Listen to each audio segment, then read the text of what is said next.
여러분 안녕하십니까? 헬로티비 주말 뉴스입니다. 우리 사회에서 대북전단 살포를 둘러싼 논쟁이 끊이질 않고 있는데요. 이 옳고 그름의 문제가 아닌 생존의 문제로 여기는 사람들이 있습니다. 이세진 기자가 보도합니다.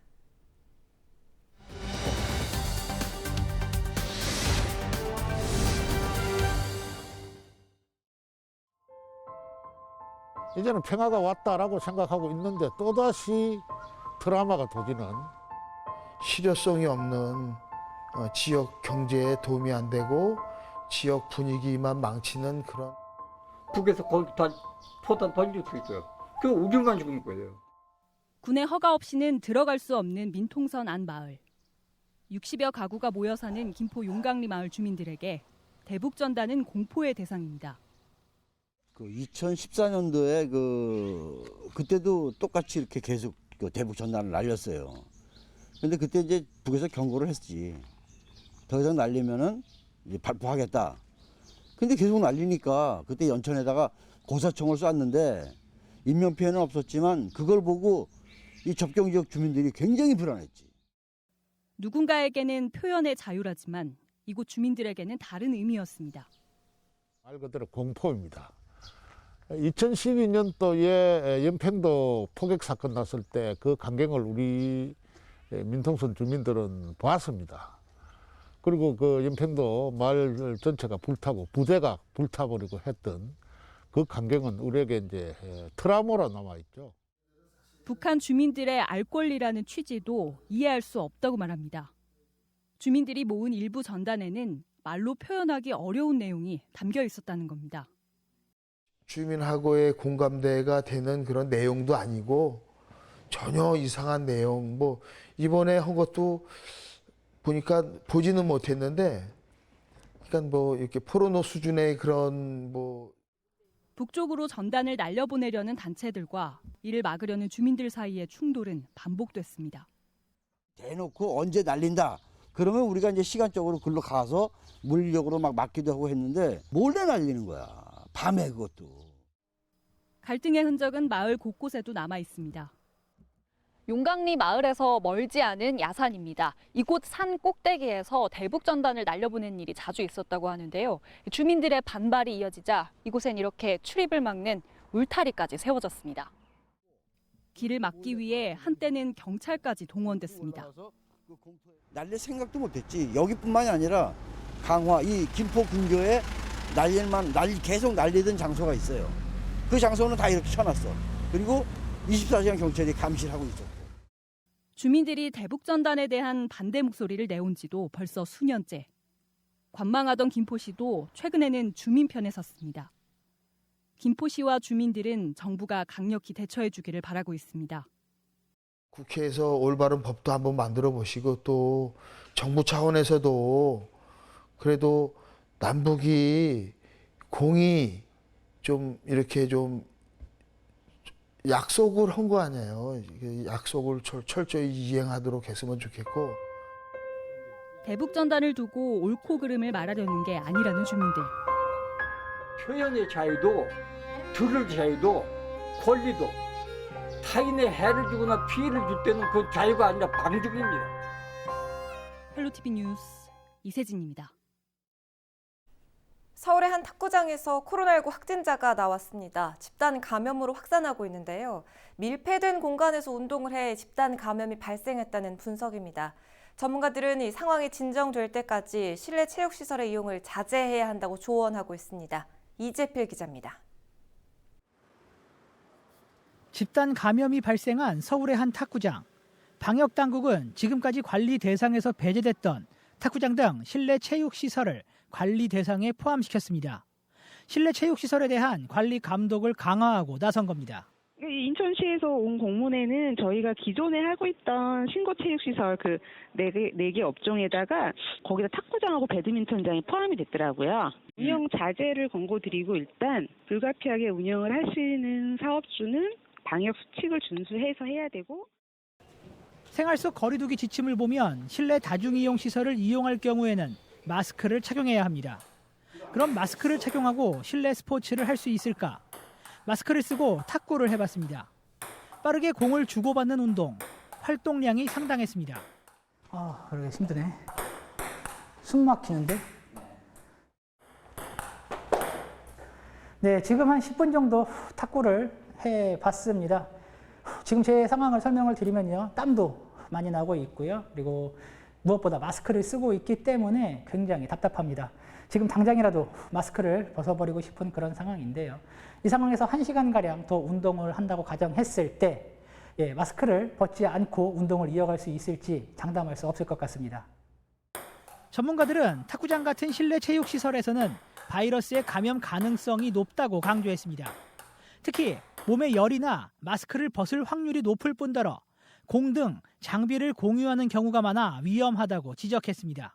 날씨가 더워지고 운동을 하게 되면은 아무래도 마스크를 잘 끼기가 어렵습니다. 공동으로 물건들을 같이 사용하면서 이렇게 접촉자를 통해서 환경을 통해서 매개물을 통해서 감염이 됐던 사례를 볼 수가 있습니다. 이론적으로 보나 또 결과론적으로 보나 탁구장에서의 감염은 충분히 일어날 수 있을 위험성이 높다고 판단이 됩니다. 실내 체육시설에 대한 집단 감염이 우려되는 현재 전문가들은 앞으로 2주 정도는 실내 체육시설을 이용하지 말고 코로나19 확산 상황을 지켜봐야 한다고 조언했습니다. 헬로티비 뉴스 이재필입니다. 코로나19 수도권 집단 감염의 중심에 있었던 쿠팡 물류센터 관련 확진자가 저희 헬로티비 뉴스로 안타까운 심정을 제보해왔습니다. 쿠팡 부천 물류센터에서 단기 계약직으로 일하던 이 40대 여성은 지난 5월 26일 코로나19 확진 판정을 받았는데요. 어떤 내용인지 사전 전화 인터뷰 내용 확인해 보시죠. 자, 일단 몸이 좋지 않은 상황에도 저희 쪽으로 이렇게 제보를 주셔서 감사하다는 말씀을 드리겠습니다. 확진자가 나오고 나서 회사 대처에 문제가 있었다는 지적을 해주셨는데 상황이 어땠습니까? 확진자가 나오자마자 저희 그날 갑자기 저녁 먹는 시간에 식당에 가서 자기가 앉은 자리 번호가 있으니까 그걸 사진을 찍어 오라고 하더라고요. 네. 그래서 사람들이 무슨 일이냐 그랬더니 그냥 아무 일도 아니다. 그냥 찍어만 와라. 그냥 그렇게 말해서 저희들 코로나가 다른 데서 뭐 인천 학원 선생 그 발로도 여기저기 심해지니까 조심을 하나보다 미리미리 그냥 그렇게만 생각하고 그랬는데 알고 봤더니 6센터에서 확진자가 나왔는데 회사에서는 방역 조치나 이런 거 없이 그냥 밥 먹는 식당에 네. 가서 그냥 자리만 찍어 오라고 한 거예요. 그러니까 나중에라도 뭐 확진자가 나오거나 뭐 동선을 공개해야 될 경우 그런 걸 쓰려고 했는지 저희도 잘 모르겠어요. 그리고 확진자가 나온 이후에도 나머지 근로자들에게는 그냥 계속 근무를 이어가라라고도 이야기가 됐다고 하던데 그 부분 맞습니까? 회사 쪽에서는 확진자가 나왔네, 뭐가 어쩌네 이런 말 일절 없었고 저희들은 아무 일 없이 그냥 출근을 한 거죠. 갑자기 사람들을 바깥쪽으로 야외 쪽으로 이렇게 몰아넣더니 자 지금부터 이름 부르는 사람은 보건소 가서 검사를 받던지 뭐 자가격리를 하든지 하여간 보건소 가서 뭘 하라고 하더라고요. 그러더니 이름을 몇 명 불러요.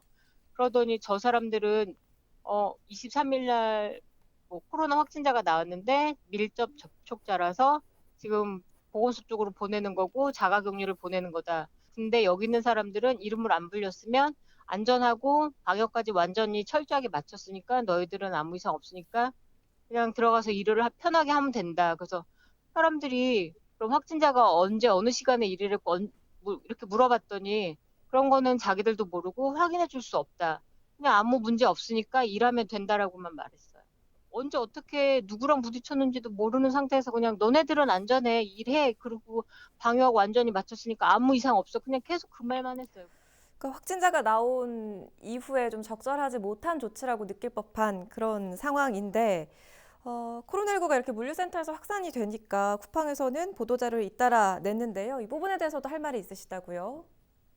마스크도 나눠주고 개인 소독제를 줬다는데 그런 거는 일절 다 거짓말이고요. 마스크는 자기가 알아서 끼고 오라고 했었고 손 소독제는 출근할 때 그 경비업체에서 사람이 한 명이 서서 일일이 조금씩 짜줘요. 그게 다예요. 지금 저희 쪽으로 이렇게 제보를 주셔서 이야기를 들어보고 있는데 현재 건강 상태가 좀 궁금하거든요. 일가족이 다 감염이 됐다고 말씀을 해주셨는데 어떠신가요? 저하고 제 딸은 그냥 경증이라서 가벼운데 저희 남편은 저희랑 같이 입원해 있다가 어저께 심정지하고 그 폐 쪽으로도 문제가 와가지고 급성 호흡부전으로 해서 지금 에크모 치료 중이에요. 심정지까지 와서 심폐소생술을 하면서 길병원까지 갔다 그러는데 그래서 너무 답답해서 회사에다가 전화를 했더니 회사에서는 그냥 뭐 긴급 돌봄 서비스를 해주겠다. 그게 그렇게 문자가 뜰렁오고 마는데 그런 돌봄 서비스라는 게 의약품 배달, 집 청소 뭐 이런 거더라고요. 저희랑은 상관이 없잖아요. 지금 사람이 생사가 오간다고 말을 하는데 아니란 대처를 계속 하고 있는 거예요. 건강 상태가 많이 좋지 못한 상황임에도 불구하고 다시 한번 인터뷰에 응해주셔서 너무너무 감사하다고 말씀을 드리겠고요. 지금 사측으로부터는 어떤 그럼 사과도 듣지 못하신 것 같아요. 지금 심정 끝으로 하고 싶은 말씀 남겨주시죠. 저는 진짜 남의 얘기인 줄 알았어요. 저는 저만 잘 관리하면 될 줄 알았거든요. 그래서 저는 공공시설도 이용 안 했어요. 마스크 장갑은 항상 꼈었고 셔틀이나 뭐 식당이나 뭐 라카룸도 일절 이용을 안 했어요. 근데도 제가 걸렸다고 하니까 그러면 회사 차원에서는 그 확진자 12일 날 일했던 확진자랑 저희 그 모든 사람들이 다 같이 한 공간에서 일을 했는데 아무 소독 조치도 없고 그냥 무조건 안전하니까 일하라고 하면서 거의 그냥 무방비 상태로 내버려 둔 거잖아요. 방치해버린 거잖아요. 그래서 가족까지 이렇게 힘들게 하는 거고 거기에 대한 사과나 보상 같은 것도 한마디 없이 그런 게 진짜 억울할 따름이죠. 네, 일단은 빨리 쾌유를 하셔야겠고요. 이번에 계신 중에도 이렇게 제보의 말씀 주셔서 고맙습니다. 지금까지 쿠팡 물류센터 확진자와 이야기 나눠봤습니다. 네, 저희가 쿠팡 측의 입장을 들어보려고 했지만 현재 부천 물류센터는 휴업 상태고 또 본사와도 쉽게 인터뷰할 수 있는 상황이 아니었습니다. 대신 이 쿠팡은 보도자료를 통해서 확실한 방역에 힘썼다라는 입장을 밝혀왔는데요. 마스크와 장갑 또 손세정제를 충분하게 비치를 했고 모든 직원이 마스크와 장갑을 쓰고 작업하도록 적극적으로 권했다고 밝혔습니다. 앞서 그 확진자분의 목소리와는 상당히 대치되는 내용의 보도 자료였고요. 저희가 해당 내용은 이후에 추가 취재를 통해서 더 자세히 전해드리겠습니다.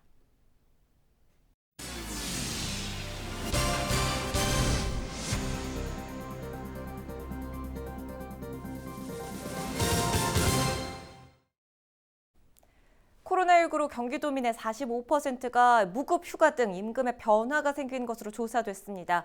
또 일자리를 잃은 도민도 9%가 넘었는데 20대가 가장 많은 실직을 한 것으로 조사됐습니다. 김호 기자입니다. 먼저 코로나19로 일자리와 임금에 변화가 있는지 물어봤습니다. 55.7%는 일자리를 유지하고 이전과 동일한 수준으로 임금을 받고 있다고 답했습니다. 임금이 줄어든 경우는 24.9%로 나타났고 무급 휴가도 10.1%로 조사됐습니다. 아예 일자리를 잃었다는 경우도 전체의 9.3%를 차지했습니다. 연령별 실직 현황을 보면 20대가 11.3%로 가장 높아 청년 실업이 늘어난 것으로 분석됐습니다.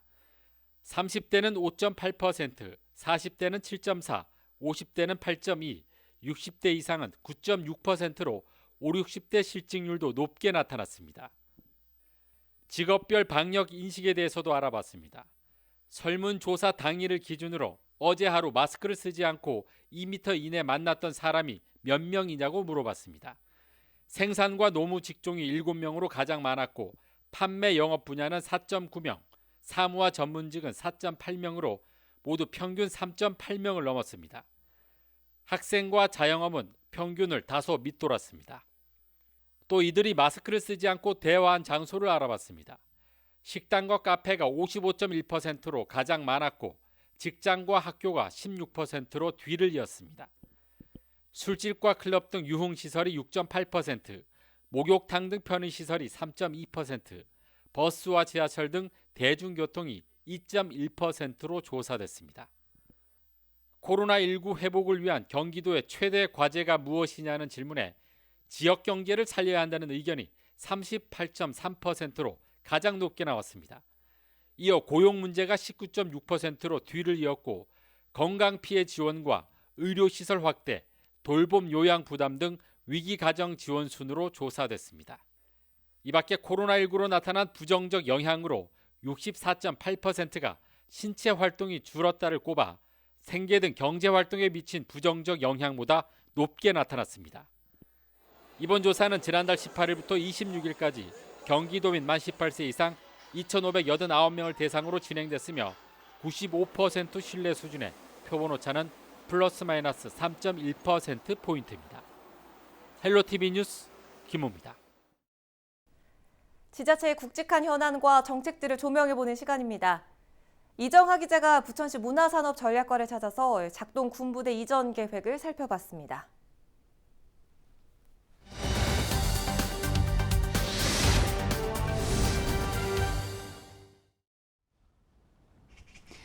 부천 작동 군부대 부지에 나와 있습니다. 부천시가 지난해 9월 이 부지를 매입하면서 예술인들이 문화예술 활동을 할 수 있도록 또 그리고 시민들이 휴식을 취할 수 있는 도심 속 친환경 공간을 조성하기 위해 준비 중인데요.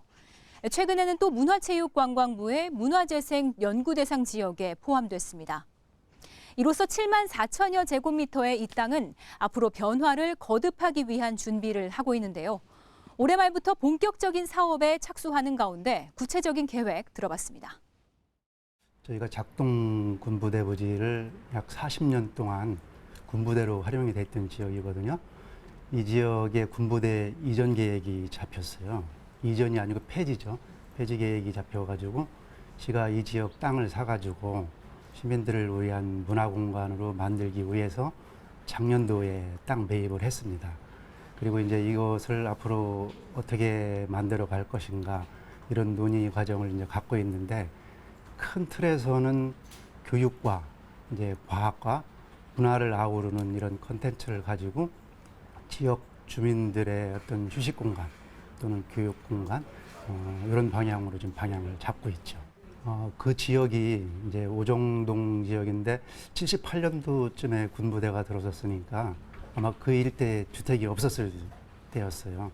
이제 군부대 시설이 들어가고 후에 주택이 들어오다 보니까 상대적으로 그 지역에 있는 문화 시설이나 이런 게 매우 취약하죠. 그래서 저희가 생각하기는 저희가 2017년도에 유네스코 문학창의도시가 됐어요. 이제 문화도시가 된 거죠. 그래서 저희 생각에는 그 지역이 상대적으로 주민들의 문화에 대한 향유할 수 있는 이런 콘텐츠가 없기 때문에 교육 쪽, 문화 쪽, 과학 쪽 이 세 가지 컨셉을 가지고 나름대로는 유네스코 테마공원 뭐 이런 생각을 좀 하고 있습니다. 그동안 저희가 이쪽에 무엇을 할 건지 많은 논의를 해온 건 사실이에요. 근데 아직 결정된 건 없지만은 그래서 이제 마침 금년도에 문화체육관광부가 군부대라든지 어떤 폐시설이라든지 이런 거에 대한 문화 재생을 하는 이런 거를 연구하는 용역을 했어요. 그래서 저희가 이걸 중앙부처 사업하고 같이 연계해서 가면은 우리가 생각하고 있는 것보다 더 좋은 안을 만들어낼 수 있겠다. 그래서 지난달에 그 응모를 해서 이번에 결정이 됐죠. 앞으로 이제 그런 과정 속에서 여러 가지 논의가 같이 이어져 갈 것 같아요. 김포시가 차량 등록 사업소 감사를 위해 시민 제보를 받습니다. 김포시는 15일부터 18일까지 나흘 동안 차량 등록 사업소를 대상으로 종합 감사를 벌입니다. 이를 위해 차량 등록 사업소에서 추진하는 사업 가운데 주민 생활에 불편을 초래하는 사안은 시민 제보를 받고 있습니다. 김포시는 제보받은 내용을 확인한 후 처리 결과를 제보자에게 공개할 예정입니다. 부평구가 음식물 쓰레기 감량 화기기를 인천 지역 지자체 중 최초로 시범 운영합니다. 부평구는 삼산동의 한 아파트 음식물 쓰레기 감량화 기기 6대를 설치했는데요. 연간 음식물 쓰레기 약 200톤 정도가 감량될 것으로 예상됩니다. 부평구는 감량화 기기 설치를 확대해 나갈 계획입니다. 이상으로 헬로티비 주말 뉴스를 모두 마칩니다. 저희는 언제나 여러분 곁에 있겠습니다. 시청해주신 여러분 고맙습니다.